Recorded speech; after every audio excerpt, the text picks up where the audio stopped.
तो बच्चों मेटाबॉलिज्म के बारे में पढ़ने वाले हैं। मैंने पिछली वीडियो में भी बताया था कि मेटाबॉलिज्म क्या होता है। मैंने बताया था कि sum of total of all the chemical reaction taken place inside any living organism. तो उस टाइम पे मैंने आपको डेफिनेशन बताया था क्या उसका कैसे काम करता है, मेटाबॉलिज्म कहाँ कहाँ होता है। अब छोटी छोटी बातों को मिला के पूरा मेटाबॉलिज्म के बारे में 4-5 चीजें पढ़ने वाले हैं, तो उससे बात समझ आ जाएगी कि एक्चुअल में मेटाबॉलिज्म क्या होता है, मेटाबॉलिज्म कहां कहां देखने को मिलता है, क्या चीजें हैं।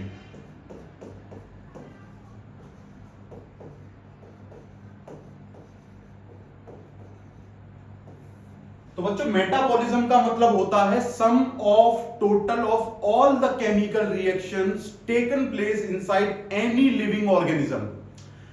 जितनी भी केमिकल रिएक्शन, जितनी भी मेटाबॉलिक केमिकल रिएक्शंस किसी भी एक लिविंग ऑर्गेनिज्म की बॉडी में चल रही हैं, उन सब को बोल देते हैं मेटाबॉलिज्म। बात आई समझ में? अगर मैं आपको बताना चाहूं तो दुनिया में जितने भी प्लांट्स हैं, जितने भी एनिमल्स हैं, या जितने भी फंजाई हैं, माइक्रोब्स हैं, बच्चों सारे जितने भी लिविंग ऑर्गेनिजम्स में यहां बता रहा हूं, सबके अंदर आपको मेटाबॉलिक रिएक्शंस होती हुई दिखेंगी। अगर मेटाबॉलिक रिएक्शंस नहीं होंगी तो उसकी बॉडी कोई भी फंक्शन नहीं कर पाएगी। जैसे मैं आपको बात बताऊं, आप अगर प्लांट में देखेंगे तो प्लांट में जो फोटोसिंथेसिस, प्लांट्स के अंदर जो फोटोसिंथेसिस रिएक्शन जो चलती है, ये भी एक टाइप से मेटाबॉलिक प्रोसेस है, ये भी एक मेटाबॉलिक रिएक्शन है। अगर आप प्लांट में देखेंगे तो, अगर आप एनिमल्स में अगर आप देखें तो डाइजेशन प्रोसेस आपको देखने को मिलता है। क्या देखने को मिलता है? डाइजेशन प्रोसेस आपको देखने को मिलता है। तो यहां पर भी आपको मेटाबॉलिक रिएक्शंस होती हुई दिखेंगी। इसी तरीके से यहां पर होता क्या है, फोटोसिंथेसिस की अगर बात करी जाए तो फोटोसिंथेसिस में क्या होता है? फोटोसिंथेसिस में होता है फॉर्मेशन ऑफ ग्लूकोज। फोटोसिंथेसिस के अंदर फॉर्मेशन ऑफ ग्लूकोज होता है। आपको भी पता है जब कार्बन डाइऑक्साइड और वाटर मॉलिक्यूल जुड़ता है तब जाके वो ग्लूकोज फॉर्म करता है। क्या करता है बच्चों? ग्लूकोज फॉर्म करता है। ऐसे ही अगर मैं आपको डाइजेशन की बात बताना चाहूं तो डाइजेशन का मतलब होता है कि the breakdown of complex food material into simpler substance. जब आप कॉम्प्लेक्स फूड सब्सटेंस को जब आप सिंपल सब्सटेंस में तोड़ते हो, सिंपल मॉलिक्यूल्स में तोड़ते हो, एब्जॉर्बेबल फॉर्म में तोड़ते हो, उसी को बोलते हैं डाइजेशन। तो जब आप न्यूट्रिशन के तौर पे जितना भी कार्ब्स, फैट, प्रोटीन, जितना भी न्यूट्रिएंट्स लेते हैं वो सारा का सारा ब्रेकडाउन किया जाएगा और ब्रेकडाउन करने के बाद इनको सिंपल फॉर्म में तोड़ा जाएगा, एब्जॉर्बेबल फॉर्म में तोड़ा जाएगा।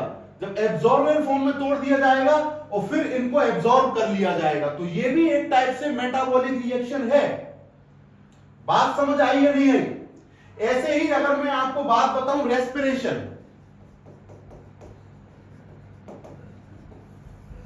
तो रेस्पिरेशन भी एक मेटाबॉलिक रिएक्शन है बच्चों। रेस्पिरेशन जो है वो भी एक मेटाबॉलिक प्रोसेस है। मैंने पिछली वाली वीडियो में आपको बताया था कि रेस्पिरेशन क्या होता है। अब मैं ये बताना चाह रहा हूं कि रेस्पिरेशन भी एक मेटाबॉलिक प्रोसेस है, क्योंकि यहां पर ग्लूकोज को ब्रेक डाउन किया जाएगा और वहां से एटीपी की फॉर्म में एनर्जी निकाल ली जाएगी। यह भी एक मेटाबॉलिक प्रोसेस है बच्चों। रेस्पिरेशन में से ग्लूकोज को तोड़ दिया जाएगा ऑक्सीजन की हेल्प से और एटीपी को फॉर्म कर दिया जाएगा। बताओ बात समझ आई या नहीं आई? यह है metabolism, sum of total of chemical reaction taken place inside the living organism. ये आपको प्लांट्स में भी होता हुआ मिलेगा, एनिमल्स में भी देखने को मिलेगा, फंजाइज में भी देखने को मिलेगा, माइक्रोब जितने भी होंगे वहां भी आपको देखने को मिलेगा। फिर मैंने आपको बताया फोटोसिंथेसिस की अगर आप बात कर लें तो फोटोसिंथेसिस की अगर आप बात करेंगे तो फोटोसिंथेसिस का मतलब होता है कि प्लांट्स में जो केमिकल रिएक्शन चल रही है इसमें कार्बन डाइऑक्साइड और वाटर का मॉलिक्यूल पूरा एक बैलेंस केमिकल रिएक्शन बना के in the presence of sunlight और वो ग्लूकोज फॉर्म कर लेंगे। आई बात समझ में? अब ये जो बात मैंने बताई, ये जो रिएक्शन है कि ग्लूकोज फॉर्म कर लेंगे, ये एक्चुअली एनाबॉलिक प्रोसेस है। कैसा प्रोसेस है बच्चों? Anabolic process. एनाबॉलिज्म मतलब होता है बनना, फॉर्मेशन। तो आप बताइए, यहां पर तो फॉर्मेशन ही तो हुआ है ग्लूकोज का। जब कार्बन डाइऑक्साइड और वाटर मॉलिक्यूल जुड़ गया है तो ग्लूकोज बन गया। ये एनाबॉलिक प्रोसेस है। ऐसे ही अगर मैं आपको बात बताऊं डाइजेशन की प्रोसेस का, तो डाइजेशन का जो प्रोसेस है वो है कैटाबॉलिज्म। क्या प्रोसेस है बच्चों? कैटाबॉलिज्म का प्रोसेस है।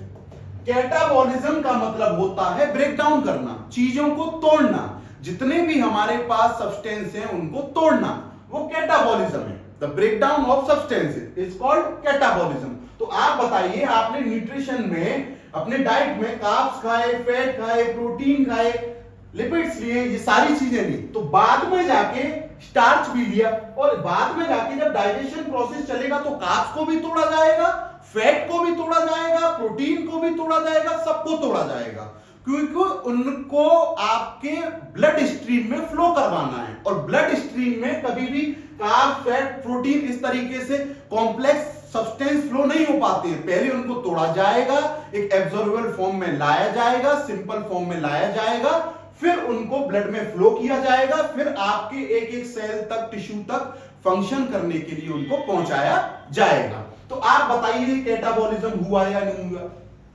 ऐसे ही अगर मैं आपको रेस्पिरेशन की बात बताऊं, तो बच्चों रेस्पिरेशन ना तो एनाबॉलिक प्रोसेस है और ना ही कैटाबॉलिक प्रोसेस है। ये है बच्चों एम्फीबॉलिक प्रोसेस। कैसा प्रोसेस है बच्चों? एम्फीबॉलिक। अब सवाल आता है कि एम्फीबॉलिक प्रोसेस क्या होता है? एम्फीबॉलिक प्रोसेस मतलब जो एनाबॉलिक भी है और कैटाबॉलिक भी है, वो प्रोसेस जिसके अंदर मुझे, ध्यान से सुनना बच्चों, जिसके अंदर मुझे एनाबॉलिज्म भी देखने को मिलने वाला है और प्लस कैटाबॉलिज्म भी देखने को मिलने वाला है। ये दोनों मिलकर बनाते हैं एम्फीबॉलिक प्रोसेस। एम्फी मतलब बोथ, जहां एनाबॉलिज्म भी होगा, कैटाबॉलिज्म भी मिलेगा। लेकिन मेन बात, क्वेश्चन भी आता है, नीट वाले बच्चों ध्यान रखिए, ये क्वेश्चन आता है, कई बार आता है, आप भूल जाते हैं कि रेस्पिरेशन में, चलो मान लिया, क्वेश्चन वाला पूछेगा कि चलिए मान लिया कि ये एक एम्फीबॉलिक प्रोसेस है, लेकिन मेजर पार्ट क्या है? अगर आप रेस्पिरेशन की बात करें कि चलिए मान लिया रेस्पिरेशन एक एम्फीबॉलिक प्रोसेस है और वो एनाबॉलिज्म भी दिखा रहा है और कैटाबॉलिज्म भी दिखा रहा है, रेस्पिरेशन की बात कर रहा हूं बच्चों, तो क्वेश्चन आएगा कि जो मेजर पार्ट है, रेस्पिरेशन एक एम्फीबॉलिक प्रोसेस है और इसका जो मेजर पार्ट है बच्चों वो है आपका कैटाबॉलिज्म। ये मेजर पार्ट है।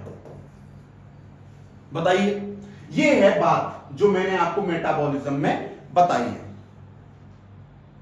इसीलिए ये प्लांट्स में भी देखने को मिल रहा है, एनिमल्स में भी देखने को मिल रहा है, फंजाई में भी देखने को मिल रहा है, माइक्रोब्स में भी देखने को मिल रहा है। इसीलिए ये एक डिफाइनिंग फीचर है। ये जो मेटाबॉलिज्म है ये एक डिफाइनिंग फीचर है बच्चों। क्या है? डिफाइनिंग फीचर है ऑल द लिविंग ऑर्गेनिजम्स के लिए। क्योंकि भाई जो लिविंग होगा वो मेटाबॉलिज्म तो शो करेगा, क्योंकि उसके अंदर फोटोसिंथेसिस भी हो रहा है, एनिमल डाइजेशन भी हो रहा है, कैटाबॉलिज्म, एनाबॉलिज्म, एम्फीबॉलिक सारी प्रोसेस चल रही है। बताइए बात समझ आई या नहीं आई?